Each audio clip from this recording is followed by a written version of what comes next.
네, 반갑습니다. 논술 전문가 김법성입니다. 논술 천재 27강 문제 해결 연습 문제 풀이 강의 진행하도록 하겠습니다. 반드시 앞에 배운 내용들을 적용한다라는 생각을 가지고 글을 쓰는 조금 연습을 하세요. 그러니까 학생들의 특징이 수업을 듣고 나면 수업을 들은 거 다 까먹고 글 쓸 때는 완전히 순수한 상태로 또 글을 씁니다. 그런 형태로 공부하면 실력이 늘지를 않습니다. 그러니까 가급적이면 앞에서 배운 것들을 떠올리고 그 떠올린 것을 최대한 적용시켜 보는 어떤 연습을 하는 게 좋습니다.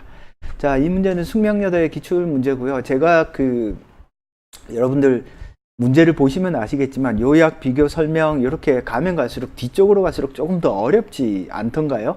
그래서 일부러 조금 어렵게 배치를 시켜 놓았고 뒤로 갈수록 조금 더 어렵게 지금 구성이 되어 있습니다. 그리고 설명도 뒤로 갈수록 조금 더 꼼꼼하고 디테일하게 했고요. 그렇게 한 이유는 처음부터 뭔가 어렵게 힘들게 막 이야기하면 여러분들이 소화를 못하니까 차근차근 하려고 한 겁니다. 자, 일단 논제를 한번 보겠습니다. 가와 나에서 공통적으로 이야기하고 있는 현상과 문제를 요약하고, 자, 앞에서도 말씀드렸듯이 우리가 어떤 논술 문제를 푸는 데 있어서 문제를 해결하라 그러면 그 문제를 정확하게 구체적으로 지적을 해 주셔야 됩니다. 현상과 문제를 요약하라고 했으니까 일단은 이렇게 생각하셔야 돼요. 현상을 이야기할 수 있다면 현상을 이야기하고요. 문제를 이야기할 수 있다면 문제를 이야기하셔야죠. 그래서 가나에서 공통적으로 나타나는 현상은 무엇인데 그러한 현상이 발생하는 문제는 무엇이다. 이런 식으로 현상과 문제에 해당되는 대응되는 개념어들을 명확하게 제시해 주는 게 좋다. 이를 극복하기 위한 방안을 논하시오. 이를 극복하기 위한 방안을 아주 구체적으로 제시해야 되겠네요. 그죠? 앞에서도 이야기했듯이 방안을 물었습니다. 뭘 묻는 거예요? 이러한 현상과 문제가 발생한 가장 근원적인 원인. 자, 수많은 원인들 중에서 가장 근원적인 원인을 찾고 그 원인을 최소화하거나 없애기 위해서는 어떻게 해야 된다. 시민은 어떻게 해야 되고 정부는 어떻게 해야 되고 국가는 어떻게 해야 되고 개인은 어떻게 해야 되고 사회는 어떻게 해야 되는지를 논해야 되겠네요. 자, 글자 분량은 500자입니다. 많아요, 적어요? 많지는 않죠, 그죠? 그죠? 제가 이야기했잖아요. 그죠? 150자 곱하기 2 하면 대략 300자인데 여러분들이 여분으로 쓸 수 있는 글자 수는 200에서 150자 정도예요. 그러니까 글자 분량이 많은 건 아니다 라고 생각을 하면 되겠습니다. 자, 논제 분석은 간략히 설명을 드렸고요. 이 문제는 반드시 여러분들 직접적으로 풀어보셔야 됩니다. 이거 안 풀면 안 돼요. 자, 그러면 논제 분석부터 차근차근 한번 이야기를 해봅시다. 자, 논제는 항상 3개로 구성되어 있습니다. 1번 뼈대, 2번 조건, 3번 개념어입니다. 그죠? 자, 요약하고를 요구했죠. 그죠? 요약하고. 뼈대입니다. 요약. 자, 현상을 요약, 문제를 요약했으니까 현상과 문제를 정확하게 찾으면 되고 현상과 문제는 개념어라고 생각을 하셔도 괜찮습니다. 자, 그 다음에 뼈대가 하나 더 있네요. 극복하기 위한 방안에 대해서 논하시오. 그럼 극복하기 위한 방안, 이러할 때 극복할 수 있을 것이다. 왜냐하면 어쩌고 저쩌고 이런 형태로 답이 되어야 되겠습니다. 극복 방안을 제시하라고 했으니까 최대한 구체적으로 이야기해 주는 게 좋겠네요. 자, 공통적으로 이야기하고 있는 어떤 조건이에요. 공통적으로 이야기하고 있는 게 뭐다라고 분명하게 밝혀주는 게 좋습니다. 그죠? 자, 그래서 공통적인 걸 만약에 여러분들이 개념화할 수 있다라고 한다면 개념화 하는 것이 좋겠습니다. 자, 그 다음에 개념어, 현상과 문제입니다. 현상이라는 말은 논술이든 여러분들 일상생활에서든 자주 나오는 단어잖아요. 현상이라는 말은 어려운 말은 아닙니다. 옆에도 써놨지만 현상이라고 하는 것은요, 인간이 인지할 수 있는 걸 가리키는 거예요. 예를 들어서 1억 광년 떨어진 어떤 별에서 뭔가 폭발이 일어났어요. 근데 그 폭발이 우리 눈에 인지되기 위해선 1억 광년이 걸려요. 1억 년이 걸린단 말이죠. 지금 이 시간에 폭발이 일어났지만 우리는 그 폭발을 인지할 수 없죠. 그건 현상이 아니에요. 왜 그렇죠? 우리가 인간이 인지하지 못하니까. 따라서 현상이라고 말할 때는 인간이 반드시 어떤 인지할 수 있는 어떤 사건이어야 됩니다. 설령 인지하지 못하는 것이라고 할지라도 인지할 수 있도록 만들어줘야 그걸 현상이라고 볼 수 있겠네요. 어찌됐건 간에 현상이라고 하는 것을 어떠어떠한 현상, 어떠어떠한 문제 이런 식으로 개념적으로 구체화해서 이야기를 해주는 게 좋습니다. 따라서 여러분들이 현상과 문제를 조금 구체화해서 이야기를 해주는 게 좋겠네요. 자, 구성을 한번 해봅시다. 구성. 지금 500자를 요구하잖아요. 그래서 근데 이제 가나의 공통되는 현상과 문제를 공통되는 어떤 현상과 문제를 요약하고 이에 대한 문제를 해결하라. 그러면 일단 절반을 나누면 가나를 요약하는 거 한 덩어리, 그 다음에 문제 해결하는 거 한 덩어리. 그래서 250자, 250자 이렇게 나눌 수 있겠네요. 그죠? 그러면 250자의 절반은 가 요약, 나 요약 뭐 이렇게 생각을 하시면 대략 이런 형태의 구조가 될 것 같습니다. 그죠? 즉 현상과 문제를 요약하는 거 250자. 가는 이렇고 나는 이런데 공통적인 현상은 뭐고 공통적인 문제는 뭐다. 그래서 극복하기 위한 방안, 이러한 문제의 원인은 뭔데, 제거하기 위해서는 첫째 무엇을 해야 된다, 둘째 무엇을 해야 된다, 이런 식으로 쓸 수도 있겠네요. 자, 그 다음에 아예 가나의 공통적인 현상은 무엇이다 라고 먼저 쓰고, 가는 이렇고 나는 이렇기 때문이다. 그래서 공통적인 문제는 이거야. 그래서 그 문제의 원인은 뭔데, 제거하기 위해서는 첫째 어떻게, 둘째 어떻게, 이런 형태의 구성도 가능하다. 따라서 여러분들이 논제를 딱 보고 나면 이 논제 질문에 해당되는 답을 일정 정도 미리 구성해 두는 게 좋습니다. 그렇게 구성을 해 두면요, 여러분들이 해야 될 게 명료하잖아. 명료하기 때문에 글 쓸 때 우왕좌왕 하지를 않아요. 알겠죠? 무슨 말인지. 자, 그럼 제시문 분석하면서 차근차근 한번 풀어봅시다. 자, 현상과 문제를 내가 텍스트에서 구체적으로 찾는 게 가장 중요하죠. 자, 그래서 제시문 분석할 때 가장 중요한 건 뭐라고 했죠? 논제의 개념어. 논제의 개념어. 자, 즉 가와 나를 읽을 때 현상과 문제를 정확히 개념화하고 찾아낸다라는 방식으로 읽으면 돼요. 그래서 현상과 문제라는 어떤 이 개념과 유사한 말이 제시문에 들어있을 때는 그것을 가지고 와서 개념화하면 여러분들이 쉽게 글을 쓸 수 있다. 알겠죠? 무슨 말인지. 자, 그러면 가부터 한번 읽어봅시다. 독일어를 쓰는 것, 소시지를 좋아하는 것, 라인강을 아름답다고 느끼는 것 등을 부끄럽게 여길 필요는 없다. 뭐죠? 이게 독일 사람들의 어떤 삶의 방식이네요. 그죠? 그러나 자신들에게 친숙한 생활 양식이나 사고방식 중 무엇인가가 나치즘의 기반을 만들어냈을지도 모른다고 한 번쯤은 의심해 보아야 할 것이다. 우리에게 일상적인 어떤 생활 방식이라고 하는 것에서 뭐가 나타났다고요? 나치즘이 튀어났다라는 겁니다. 나치즘. 그러니까 딱 읽으면 나치즘이 나왔네? 이게 문제인가? 현상인가? 이거 생각해 보아야 되겠네요. 나치즘을 현상으로 읽을 것인지 문제로 읽을 것인지를 여러분은 고민을 조금 해 보아야 되겠습니다. 자, 나치즘을 낳고 키우고 묵인하고 지지하며 그것에서 이익까지 얻은 독일 국민의 일원으로서 느끼는 치욕감, 그 감각에 가능한 한 민감할 필요가 있다. 자, 그러니까 우리 독일인들이 가지고 있는 어떤 일상생활 속에서 뭐가 튀어나왔다고요? 나치즘이 나타났다라는 겁니다. 그죠? 자, 수용소 막사에서 수용소 막사 어떤 거죠? 유태인을 가둔 아우슈비츠 수용소를 가리키는 거죠. 이런 수용소의 정직은 인생의 보물, 웅변은 은, 침묵은 금, 이 건물 안에서는 모자를 벗을 것. 자, 봅시다. 웅변은 은, 침묵은 금이에요. 침묵. 즉, 웅변이라고 하는 건 뭐죠? 말을 하는 거죠. 침묵은 그것보다 더 값어치 있는 건 금이에요. 그러니까 말을 하는 것보다 그냥 묵묵히 자기 일을 하는 것이 독일인들의 생활 양식이라는 겁니다. 그것을 우선시 여기는 어떤 독일인들의 문화가 무엇을 만들어낸 거야? 나치즘을 만들어냈다라고 이야기하는 거죠. 그죠? 이 제시문은 정말 지금도 자주 나오죠. 작년도 경희대 문제도 이제 요걸로 나왔죠. 그죠? 아이만.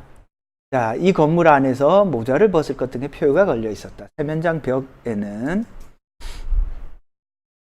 햇빛과 공기와 물은 너희의 건강을 지킨다라고 쓰여 있었다. 강제 수용소 시스템의 최고 책임자 하일리 히물러의 좌우명도 무엇을 하든지 예절 바르게였다. 그러니까 유태인들을 가두는 그 수용소 아우슈비츠에 사람들을 죽일 때 그 사람들을 어떻게 죽였다고요? 친절하게 죽였다라는 겁니다. 예절 바르게. 왜? 국가가 시킨 거니까. 아무런 반성이나 생각 없이 국가가 시킨 것을 침묵하면서 묵묵히 실행한 거죠. 미중유의 범죄 행위를 실행한 개개의 범죄자들 배후에는 그것을 지지하고 그것에서 수혜받으며 이를 묵인하는 대다수 독일인이 있었다. 그러니까 침묵하고 방관한 어떤 독일인. 그러니까 어떤 현상이 나타나요? 현상을 어떤 나치즘이라고 잡아도 되고, 문제를 어떤 침묵하는 어떤 독일인을 문제로 삼아도 되고요. 아니면 반대로 바꿔도 됩니다.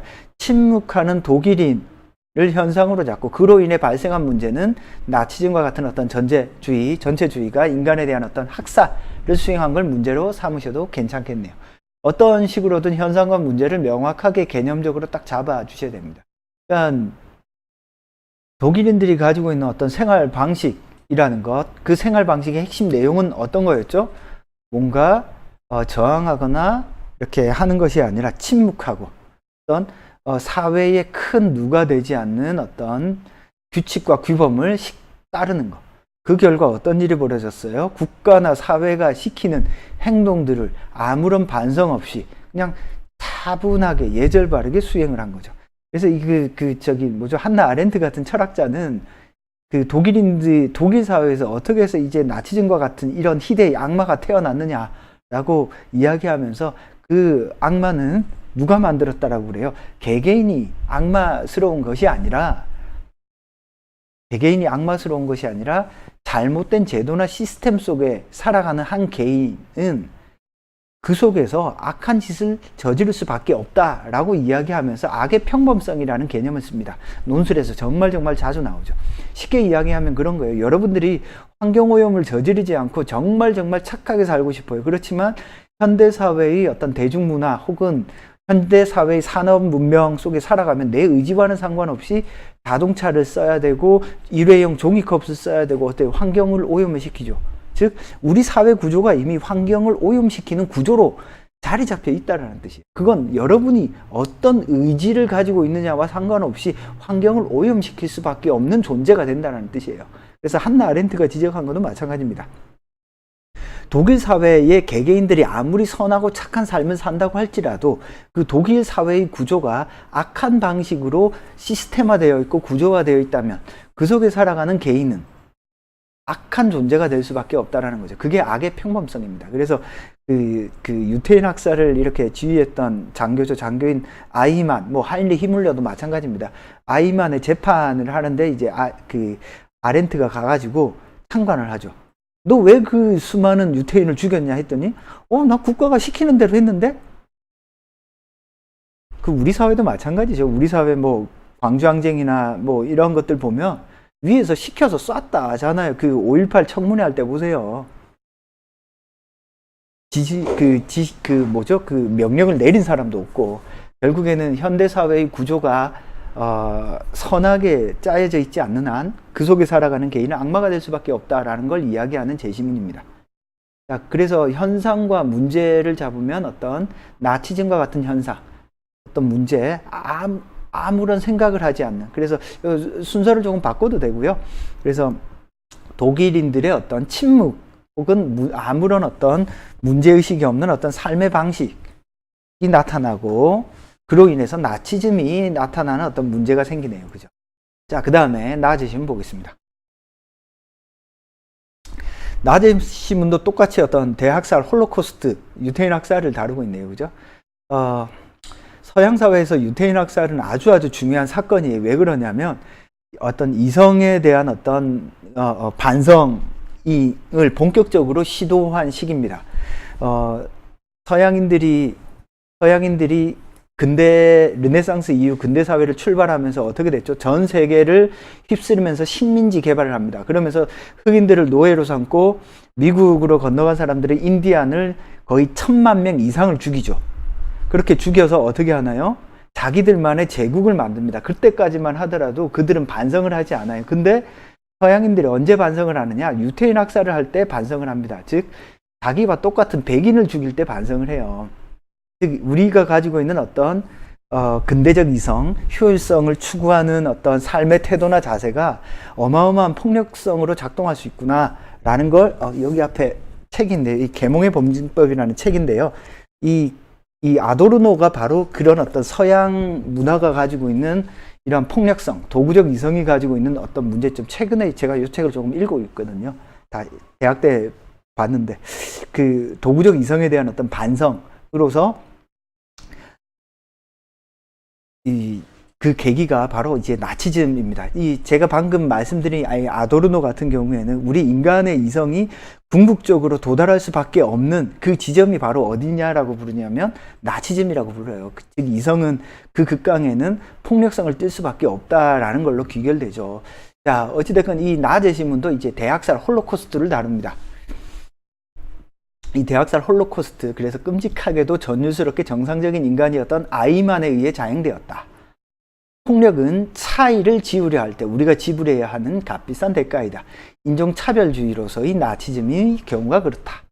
결국에는 가나 공통적으로 뭘 다루고 있나요? 나치즘의 문제 혹은 나치즘과 같은 어떤 현상 뭐 이런 걸 다룹니다. 그래서 공통적인 문제는 나치즘이다라고 잡으셔도 될 것 같네요. 공통적인 현상은 뭐예요? 어떤 차이를 지우려 하거나 혹은 어떤 무관심한 어떤 현상들이 나타나는 거네요. 그죠? 자, 그 다음에 조금 더 보겠습니다. 간단히 말해 전쟁을 일상적인 인간의 삶의 한 측면에서 아무 생각 없이 받아들임으로써, 자, 그러면 공통적인 현상은 무사유네요. 그죠? 가에서는 뭐 의심 없이 독일인들의 삶의 방식을 있는 그대로 수용하는 거, 아무 생각 없이. 그래서 가나의 공통점은요, 어떤 아무 생각 없이 무사유적으로 자신의 삶의 방식을 있는 그대로 수용하는 것들이 수용하는 어떤 현상 혹은 문제가 나타나고, 그로 인해서 발생하는 어떤 문제는 뭐예요? 나치즘과 같은 문제네요. 그런데 이 제시문에서는 오늘날과 같은 어떤 미디어의 발전이 그런 인간의 획일적인 생각, 사고방식을 더욱더 강화하는 특징을 지니고 있다라고 말을 하고 있습니다. 가와의 차이점은, 가는 독일인들의 어떤 생활방식이라고 하는 것을 있는 그대로 수용하는 것에서 무사유, 생각이 없음이 나타난다면, 나에서는 현대사회에서 어떤 미디어로 인해서 그러한 무사유, 생각 없는 어떤 삶의 방식이 더욱더 확대되고 공고화된다라는 걸 이야기한다라는 점에서 조금 차이가 있네요. 그죠? 그런 부분을 지적하면 가나의 어떤 구별되는 부분과 공통점 분명히 지적해 줄 수 있을 것 같습니다. 자, 그런 맥락에서 보면 각각의 제시문들은 공통적으로 뭘 얘기하고 있죠? 나치즘, 전체주의, 어떤 홀로코스트, 유태인 학살을 다루고 있습니다. 가는 주로 생활 방식의 측면에서 바라보고 있고요. 나는 어떤 미디어의 측면 혹은 차별의 측면에서 바라보고 있습니다. 그래서 둘 다 수동적인 사회의 규칙에 따르고 비판적이고 주체적인 사고를 하지 않고요. 나는 어떤 차이를 배제하고 미디어가 사람을 무사유적이고 획일적으로 만들기 때문에 나치주의나 전체주의는 어떤 문제가 많다라고 볼 수 있겠네요. 그죠? 그래서 여러분들이 현상과 문제를 어떻게 규정하더라도 논리적이고 타당한 어떤 말이 된다면 다 정답이다라고 볼 수 있겠습니다. 알겠죠? 무슨 말인지? 자, 그래서 논제의 요구에 따라서 뭐 정리를 해봅시다. 제가 일부러 이렇게 조금 나눠놨는데요. 항상 이렇게 어떤 여러 개의 제시문이 나오고 개념어와 관련해서 물어볼 때는 표를 만드는 게 여러분들이 정리하기가 좋습니다. 공통적으로 나타나는 현상은 인종차별, 뭐 혹은 대학살, 나치즘, 획일성, 이것 중에 뭐 하나 잡으면 돼요. 그러면 이런 현상이 발생하는 문제는 뭐 대학살이다. 그 원인은 무사유다. 그래서 가로로 읽으시면 됩니다. 나치즘의 현상이 나타나고 나치즘으로 인해서 대학살의 문제가 나타난다. 획일성의 문제가 나타나고 그로 인해서 어떤 전체주의, 나치즘이 대두되는 문제가 발생한다. 그것의 원인은 어떤 주체성의 상실 때문이다. 이런 형태로 요거를 다 쓰라는 말이 아니라 가로로 있죠. 하나씩 쓰시면 크게 무리가 없겠다. 따라서 문제 해결을 요구하는 어떤 문제는요, 여러분들이 묻고 묻지 않고 원인들을 그냥 생각을 하셔야 돼요. 인종차별이라는 현상의 문제가 인종차별이라는 현상으로 인해서 어떤 대학살이라는 문제가 나타났고, 그 근원적인 원인은 가나에서 공통적으로 아무런 생각 없이 국가가 시키는 대로 하기 때문에 발생한 것이다. 따라서 이것을 해결하기 위해서는 어때요? 이제는 사고를 해야죠. 주체적이고 어떤 국가가 시키는 행위에 대해서 그냥 수동적으로 따르는 것이 아니라 옳고 그름을 따져보는 어떤 사유를 할 때 비로소 우리는 어떤 인종차별의 문제, 대학살의 문제를 극복할 수 있다라고 이야기를 할 수 있겠네요. 가로도 마찬가지입니다. 그죠? 따라서 문제 해결을 요구하는 문제일 경우에는 현상과 문제 원인이 일관성 있게 쭉 하나의 스토리로 연결되는 글을 써야 된다라는 생각을 하시면 될 것 같습니다. 알겠죠? 그래서 여기서 구체적으로 조금 문제풀이, 현상, 문제, 원인, 해결 방안, 구체적 방안까지 이렇게 어때요? 표를 만들어 보니까 이 가로가 하나의 글의 어떤 구성이 되는 겁니다. 이런 형태로 글을 쓰시면 그게 무리가 없겠다. 자, 그래서 가로로 제가 문장을 하나 만들어 봤어요. 가나에서 공통적으로 나타나는 현상은 인종차별이다. 첫 번째 겁니다. 그러니까 현상을 물었으니까 현상에 대한 답을 해줘야죠. 그죠? 이것은 독일에서 나치즘이 등장하면서 유태인에 대한 인종학살로 이어지는 심각한 문제로 나타난다. 이러한 학살이 발생하게 된 근원적인 원인은, 자, 문제를 해결하세요 묻는 답은 근원적인 원인을 묻는 겁니다. 무사유에 있다. 왜냐하면 가에서처럼 독일인은 자신의 생활 방식을 아무 생각 없이 수동적으로 따르고, 나에서 보듯이 미디어에 노출된 삶은 평범하고 획일적으로 바뀌었기 때문이다. 이러한 문제를 해결하기 위해서는 당연하게 여겨지는 것도 의심해보는 태도가 필요하다. 특히 국가의 정책과 미디어를 수동적으로 받아들이는 것이 아니라 비판적 사고를 통해서 문제가 되는 정착이나 차별에 적극적으로 저항해야 할 것이다. 그렇게 될 때 유태인 학살 같은 잔인한 국가폭력은 시민에 의해서 견제될 수 있을 것이다. 결국 이래 문제를 해결할 때는요, 결국 어떤 시민으로서 해야 될 일이에요. 시민으로서 해야 될 일. 이 시민 안에는 뭐가 들어가 있죠? 앞에서도 이야기한 것처럼 국가, 기업, 개인, 공동체가 해야 될 일. 이거 전부 다 뭐예요? 시민이죠. 왜 그렇죠? 시민이 이 사회의 주체니까. 그래서 법적으로 해야 될 거, 국회가 해야 될 일, 정부가 해야 될 일, 이런 거 다 써도 됩니다. 그렇게 구체적으로 쓰면 글이 조금 더 정리가 잘 되겠네요. 그죠? 그래서 가나 정리는 제가 방금 설명한 것들은 뒤에 다 정리를 해 놓고요. 그래서 어떤 방식으로 접근해야 되는지를 뒤에 쭉 설명을 해 두었습니다. 그래서 이 설명을 한번 보시고 문제를 어떤 식으로 풀어야 되겠구나라고 대략 감을 잡으시면 될 것 같아요. 다음 시간에는 이 문제를 학교가 어떤 의도로 문제를 냈는지를 학교 측 의도를 조금 읽어보면서 이런 문제가 나올 때 내가 어떤 식으로 접근해야 되겠구나라는 생각을 조금 하는 시간을 갖도록 하겠습니다. 논술 천재와 관련해서 궁금한 사항이나 질문은 논법.com에 들어오셔서 질문 남기시면 되고요.